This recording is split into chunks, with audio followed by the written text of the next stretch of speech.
Hello बच्चों, welcome back to my YouTube channel Rohit coaching classes. और आज हम लोग बात करेंगे किसी नंबर को इर्रेशनल कैसे प्रूव करना है, इसके बारे पे बात करने हैं। ठीक है ना। क्लास 9th में हमने सीखा था कि रैशनल नंबर क्या होता है, इर्रेशनल क्या होता है, ये सब सीखे थे। और उनकी पहचान जो है कैसे करते हैं हम लोग, ये सब बातें हो गई थी हमारी। यहाँ पे जो बात करेंगे बेटा, यहाँ पे हम लोग बात करेंगे कि प्रूफ कैसे करना है कि ये नंबर इर्रेशनल है। ठीक है ना। और ऐसे नंबर्स को प्रूफ करने के लिए एक थ्योरम है, पहले तो वो थ्योरम हमें पता होनी चाहिए।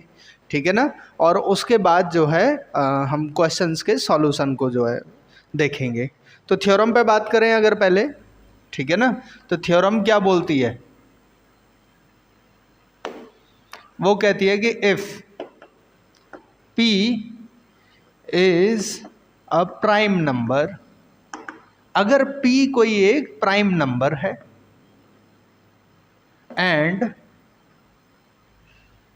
A is any positive integer, short में पॉजिटिव को मैं ऐसे लिख देता हूं, पॉजिटिव इंटीजर,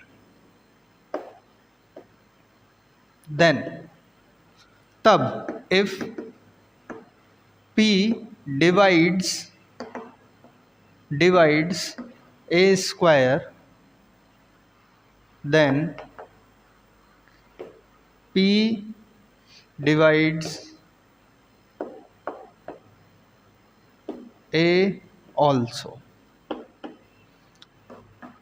P कोई एक प्राइम नंबर था और उस प्राइम नंबर से एक परफेक्ट स्क्वायर नंबर को हमने डिवाइड किया है। ठीक है ना।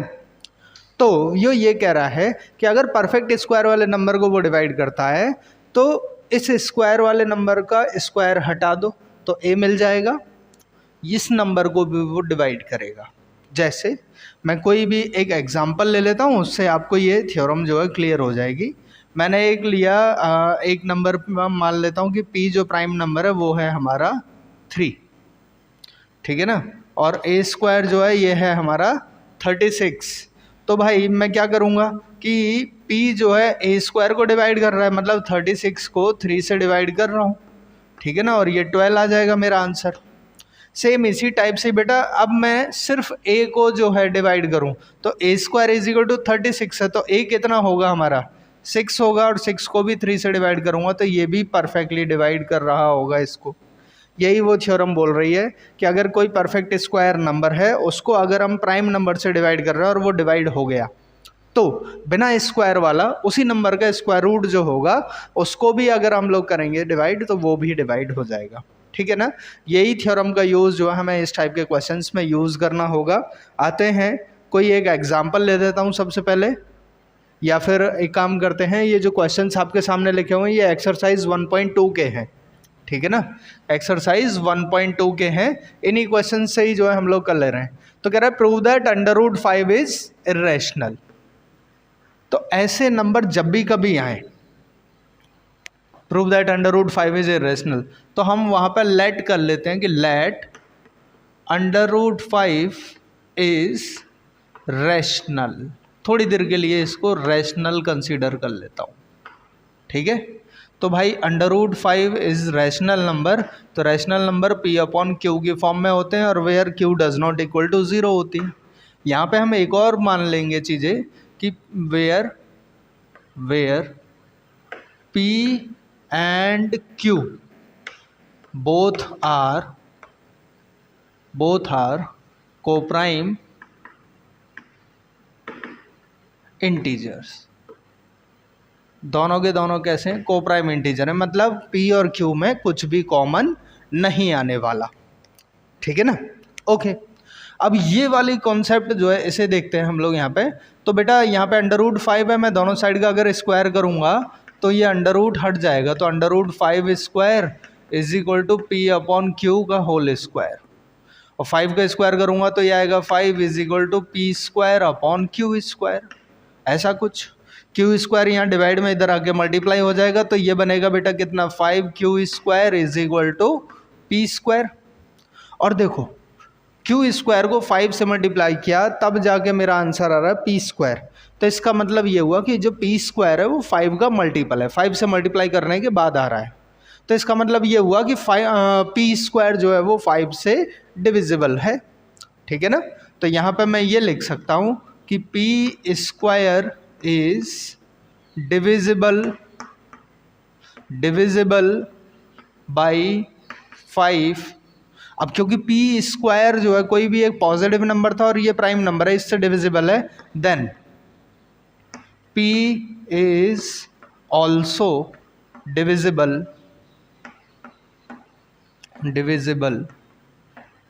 बाई 5। तब p भी क्या होगा, क्या नाम है, 5 से डिविजिबल हो जाएगा। यही थ्योरम हम पढ़ रहे थे, ठीक है ना। इतनी चीज़ क्लियर हुई। इसको आप चाहो तो इक्वेशन 1 मान सकते हो बेटा, ठीक है ना। अब ये p से 5 से p कितने टाइम्स डिवाइड हुआ ये मुझे नहीं पता, तो मैं थोड़ी देर के लिए मान लेता हूँ कि वो r टाइम्स जो है डिवाइड हुआ है। तो मैं लिख देता हूँ यहाँ पे कि p इज इक्वल टू फिर क्या आ जाएगा, 5r आ जाएगा। और इस p की वैल्यू को इक्वेशन 1 में रखेंगे। तो मैं यहाँ लिख देता हूँ putting the value of p in equation 1। जब इक्वेशन 1 में इसकी वैल्यू को मैं रखने वाला हूँगा तो ये बनेगा 5q square is equal to P की जगह पे आ जाएगा 5r होल स्क्वायर।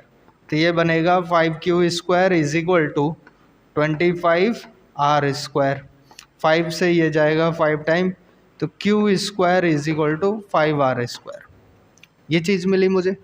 और यहाँ से मैं क्या पता चल रहा है मुझे कि जो ये q स्क्वायर था ये भी तो 5 का मल्टीपल हो रहा है। तो हम यहाँ पर ये भी लिख सकते हैं बेटा कि q square is divisible by 5। Therefore q is also divisible by 5। जब q स्क्वायर 5 से डिवाइड हो रहा है तो q भी क्या होगा, 5 से डिवाइड हो जाएगा। अब ये डिस्कशन जो हमने किया इससे मुझे क्या पता चल रहा है कि p जो है वो 5 से डिवाइड हो रहा है, q भी 5 से डिवाइड हो रहा है, मतलब p और q के पास जो कॉमन फैक्टर है वो क्या है, हमारा 5 है। इतनी चीज़ तो हमें क्लियर हो ही रही है। जबकि हमने शुरुआत जो करी थी, अगर हम यहाँ पे शुरुआत पे आए तो मैंने बोला था कि where p and q both are coprime integer. Coprime integer का मतलब था कि इनमें कुछ भी कॉमन नहीं होना चाहिए, लेकिन यहाँ पे क्या हो रहा है, दोनों में 5 कॉमन आ रहा है। अब ये तो हमारी बातों में गड़बड़ आ गई भाई, जो हम लेके चल रहे थे अब वो बात है ही नहीं, बदल गई यहाँ पे। तो ये कॉन्ट्राडिक्शन क्यों आ रहा है, यहाँ पे एक कॉन्ट्राडिक्शन अराइज हुआ, ठीक है ना। और वो अराइज क्यों हुआ, क्योंकि हमारा जो एजम्पशन था कि ये √5 एक रैशनल नंबर है, ये रॉन्ग था, ठीक है ना। तो हम यहाँ पे ये लिख सकते हैं कि ए कॉन्ट्राडिक्शन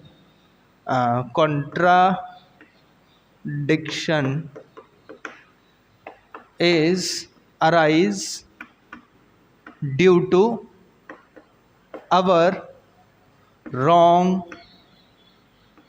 assumption।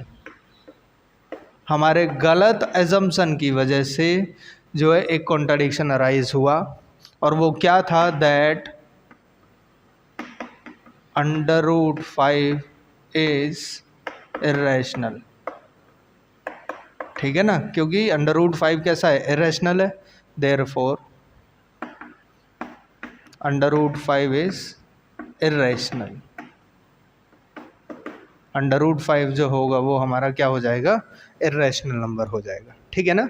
तो ऐसे करके हम जो है इसे सॉल्व करेंगे। मुझे लग रहा है ये आपको समझ में आ गया होगा। सबसे पहले मैंने क्या किया, इसको रैशनल नंबर लेट कर लिया। रैशनल नंबर को p/q की फॉर्म में रिप्रेजेंट कर देते हैं। फिर दोनों साइड का स्क्वायर किया √ को हटाने के लिए, तो ये आ जाएगा। स्क्वायर जैसे ही मैंने रिमूव किया तो यहाँ 5 मिलेगा, p²/q² आ जाएगा, ठीक है ना। और बेटा ये q² इधर यहाँ डिवाइड में था, इधर आके मल्टीप्लाई हो जाएगा, तो 5q² is equal to p²। This is our equation number 1, ठीक है ना। ये चीज़ क्लियर हुई। फिर इसके बाद क्या कह रहा है, p² is divisible by 5। p² जो है वो 5 से डिविजिबल है। Then p is also divisible by 5। तो p भी क्या होगा आपका बेटा, 5 से डिविजिबल होगा।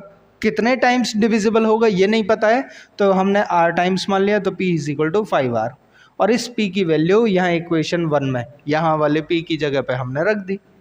दोनों साइड का फिर से स्क्वायर किया तो Q square is equal to 5r² आया, और यहाँ से हमें पता चला p और q दोनों के पास 5 एज ए कॉमन फैक्टर है, जबकि हमारे स्टार्टिंग के एजम्पशन की वजह से इनमें कुछ कॉमन आना नहीं चाहिए था। ठीक है ना, तो ये कॉन्ट्राडिक्शन अराइज हुआ था हमारे गलत एजम्पशन की वजह से, इसलिए हमने क्या बोल दिया कि √5 जो है वो क्या है, इर्रेशनल नंबर है। क्या यहाँ तक चीज़ें क्लियर हैं? अब हम बेटा एक्सरसाइज के नेक्स्ट क्वेश्चन की तरफ आते हैं। नेक्स्ट क्वेश्चन में देखेंगे कैसे करना है। वो कह रहा है प्रूव दैट 3 + √5 इज इर्रेशनल। हमको ये प्रूव करना है कि 3 + √5 जो है वो क्या है, एक इर्रेशनल नंबर है। ठीक है ना, तो यहाँ पे हम लोग क्या करेंगे बेटा, सबसे पहले वही लेट कर लेंगे यहाँ क्या नाम है, 3 + √5 इज ए रैशनल नंबर। ये हम लेट कर रहे हैं, रैशनल नंबर लेट किया है, तो मैं ये बोल दूंगा 3 + √5 इज इक्वल टू p/q। और फिर से वही कि p और q जो होंगे वो कैसे हो जाएंगे, हमारे कोप्राइम इंटीजर हो जाएंगे। तो √5 इज इक्वल टू मैं ये भी लिख सकता हूँ p/q - 3। अब यहाँ कुछ नहीं है तो मैं एलसीएम लेने के लिए अपॉन में 1 लगा दूंगा, और ये मुझे मिल जाएगा बेटा p - 3q/q, है कि नहीं। अच्छा, p और q क्या थे, हमारे कोप्राइम इंटीजर्स थे, या फिर इंटीजर समझ लो। ठीक है ना, अगर ये इंटीजर भी हैं तो इनका जो रेशियो होगा वो क्या होगा, एक रैशनल नंबर होगा, है कि नहीं। तो यहाँ पे मैं लिख देता हूँ here p and q both are integers, दोनों के दोनों क्या हैं, इंटीजर्स हैं।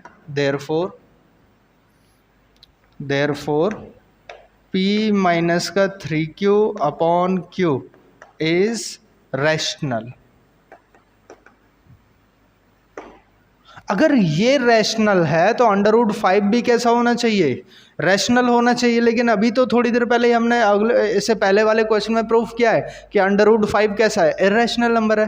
तो यहाँ पर फिर से कॉन्ट्राडिक्शन अराइज हुआ, और वो कॉन्ट्राडिक्शन किस वजह से हुआ है, क्योंकि हमने यहाँ पर भी गलत एजम्पशन किया है।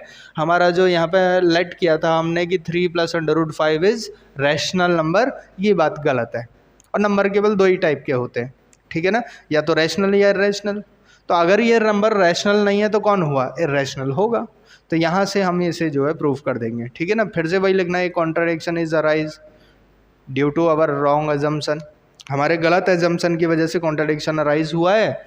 ठीक है ना, और हम फिर यहाँ पे बोल देंगे कि 3 + √5 जो है वो क्या है, हमारा इर्रेशनल नंबर है। ठीक है ना, तो ये मुझे लग रहा है समझ में आ रहा होगा।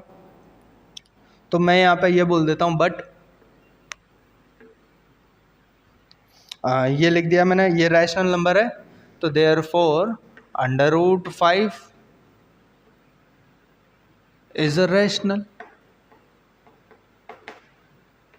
ये रैशनल होना चाहिए था, है ना। तो यहाँ पे फिर मैं लिख दूंगा a contradiction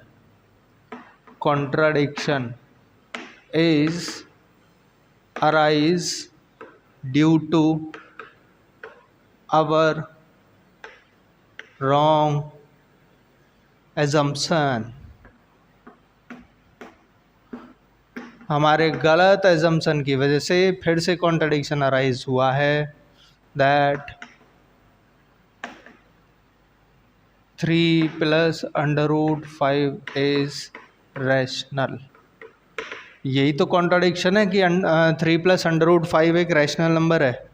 therefore we can say that 3 + √5 is irrational. तो हम यहाँ से ये बोल देंगे कि 3 + √5 क्या है, हमारा इर्रेशनल नंबर है। यही तो एजम्पशन हमें यहाँ पे जो है गलत ले ली थी। ठीक है ना बच्चा, तो क्वेश्चन नंबर 2 भी आपको समझ में आ गया होगा। अब हम आ जाते हैं क्वेश्चन नंबर 3 का फर्स्ट पार्ट। ठीक है ना, क्वेश्चन नंबर 3 का फर्स्ट पार्ट है 1/√2। इसको मुझे इर्रेशनल प्रूफ करना है, तो फिर से पहले मैं लेट करूँगा, लेट 1/√2 इज रैशनल। अब अगर ये रैशनल है तो 1/√2 इज इक्वल टू p/q। और फिर से मैं दोनों साइड का स्क्वायर क्या नाम है, पहले मैं उल्टा कर देता हूँ इनको, तो ये मुझे मिल जाएगा √2 is equal to Q upon P. और अब स्क्वायर करूँगा दोनों साइड का, तो बेटा ये बनेगा √2 का square is equal to Q upon P का होल स्क्वायर।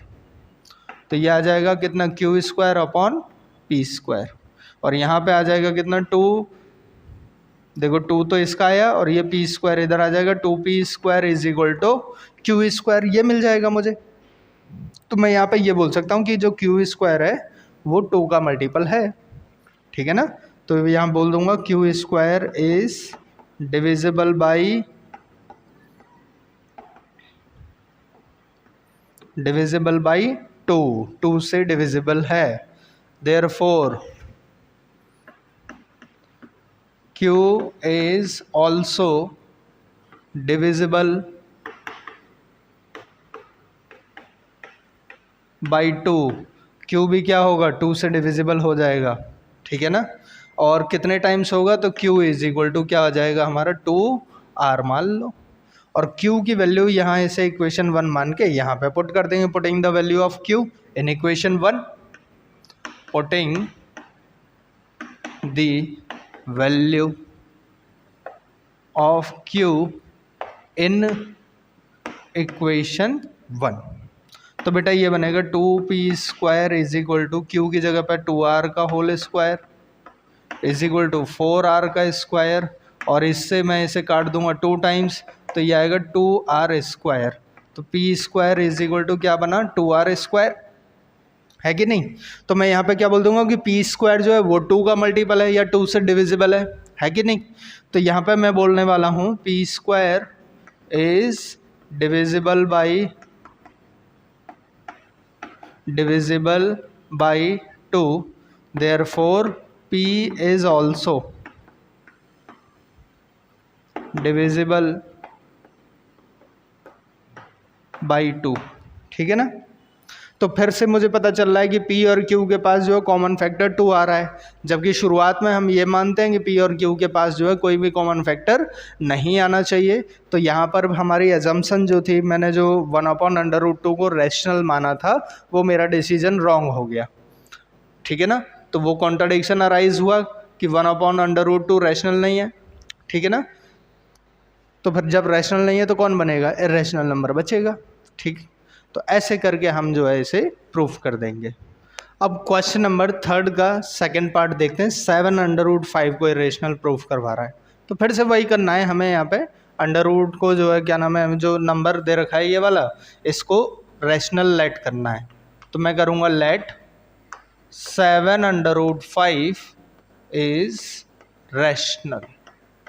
अगर बेटा ये रैशनल है तो 7√5 जो होगा ये a/b या p/q के बराबर आ जाएगा। p/q ले लेता हूँ मैं, तो मुझे मिलेगा √5 इज इक्वल टू p/7q। अब यहाँ पे p और q क्या है, दोनों इंटीजर्स हैं, है ना। अब इंटीजर्स का जो रेशो होता है वो क्या होता है, रैशनल नंबर होता है, ठीक है ना। तो यहाँ पे मैं लिख देता हूँ here p and q are integers, therefore इसीलिए p/7q इज रैशनल। ये रैशनल है, देन √5 शुड बी रैशनल, होना चाहिए कि नहीं। अगर ये रैशनल नंबर है, क्योंकि 2 रैशनल नंबर होंगे तभी तो आपस में बराबर होंगे। लेकिन होता क्या है, बट कॉन्ट्राडिक्शन क्या बोलती है कि √5 हम प्रूफ कर चुके हैं कि इर्रेशनल है, ठीक है ना। तो हम यहाँ पे लिखेंगे बट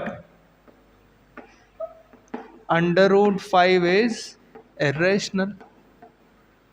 तो यहाँ पे एक कॉन्ट्राडिक्शन अराइज हुई है, ए कॉन्ट्राडिक्शन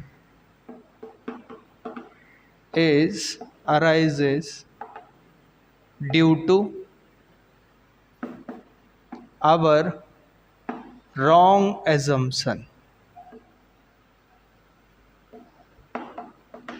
that, क्या wrong assumption है हमारी, कि 7√5 जो है इज रैशनल। ये रॉन्ग एजम्पशन है हमारी। देयरफॉर 7/5 इज इर्रेशनल, और ये हमारा क्या हो जाएगा, इर्रेशनल नंबर हो जाएगा। ठीक है ना। तो ये जो है समझ आ गया होगा आपको, सिंपल है। ऐसे ही आपका बेटा ये थर्ड का थर्ड पार्ट जो है, इसे करते हैं हम लोग थर्ड का थर्ड पार्ट। और ये दे रखा है, लेट कर लेता हूँ मैं इसे, जो भी नंबर दिया है 6 + √2 इज इक्वल टू, मैं क्या नाम है इसको जो है, let 6 + √2 be a rational number.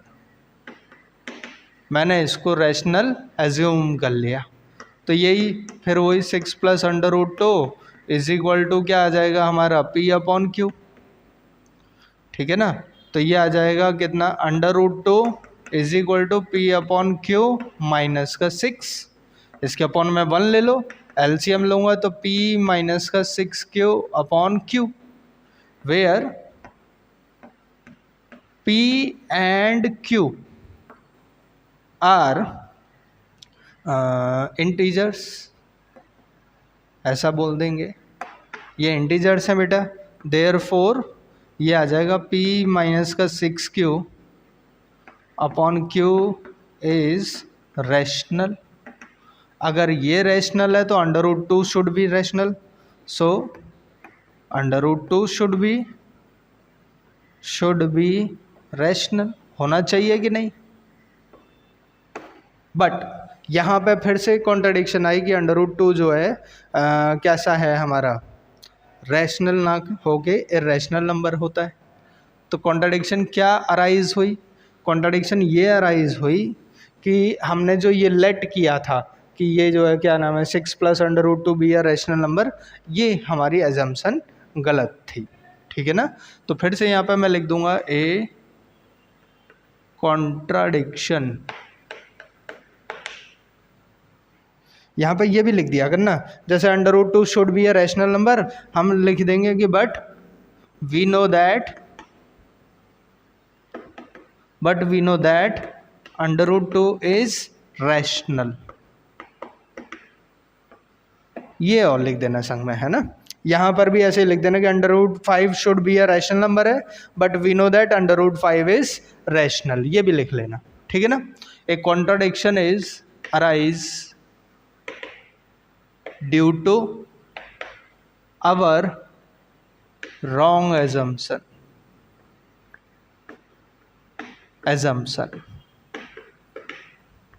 ठीक है ना भाई, ये हमने गलत एज्यूम कर लिया था, इसलिए ये हमारी बात गलत हो गई। देयर एजम्पशन क्या थी, दैट 6 + √2 इज रैशनल। ओके, ये हमारी एजम्पशन गलत थी। देयरफॉर 6 + √2 जो है कैसा हो जाएगा, इज रैशनल, इर्रेशनल हो जाएगा, इर्रेशनल। ठीक है ना। तो ऐसे करके हम जो है एनसीईआरटी की ये जो एक्सरसाइज थी ये फिनिश कर लिया हमने।